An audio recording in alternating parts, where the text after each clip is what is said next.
რამდენი ხანი აპირებთ ამ შენობაში ყოფნა? ერთი წელი ალბათ. ალბათ ერთი წელი. აი ძალიან მალე უნდა დავიწყოთ ახალი მშენებლობა. ახალ შენობას აშენებთ სად? ორი ლოკაცია გვაქვს, მაგრამ მოდით მაგაზე ცოტა მოგვიანებით.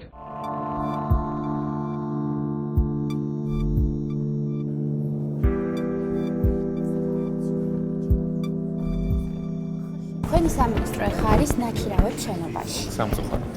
დიახ.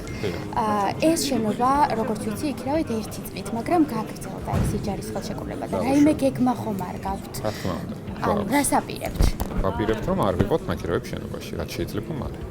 კი, მაგრამ ბატონმა ქუმსიშვილმა შაშამ გითხრა, რომ ერთი წლით იყო და აშენებდნენ ახალ შენობას. ერთ წელიწადში ახალ შენობას ხო ვერ აშენებდნენ. სამუშაოები არის დაწყებული, რამდენი ხანია? ჩვენ ახლა ველოდებით არქიტექტორებისგან რამოდენიმე გამოხმაურებას, იმიტომ რომ ლოკაცია შეიძლება შეიცვალოს უფრო ეფექტური რო იყოს და უფრო, ასე ვთქვათ, ნაკლებად უფრო ეფექტური იყოს ფინანსური ხაზების ნაწილში. ამიტომ თვის ბოლომდე უკვე ზუსტად გადავწყვიტავთ, როგორ გექნება და ან ჯერ არ გაქვს შერჩეული ლოკაცია? ლოკაციის რამოდენიმე ვარიანტი გვაქვს და რომელი უფრო მოსახერხებელი იქნება და უფრო იაფი, იმას ამოვირჩევთ. ერთი წლის წინ იგივე გითხრა ბატონმა დიმიტრიმ და ერთი წელი ეს ორი ლოკაციიდან ერთი ვერ არჩიეთ? რა სიზამთ? არა, მაშინ ერთი გქონდა. ეხლა მე ლოკაცია დაემატა და ეხლა ორ ლოკაციას შორის ვირჩევთ.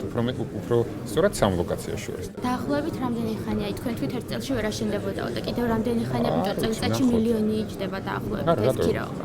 კი, მილიონი დაახლოებით ჯდება, თუმცა ამ მილიონს გარწმუნებთ, რომ დიდხანს აღარ გადავიხდით.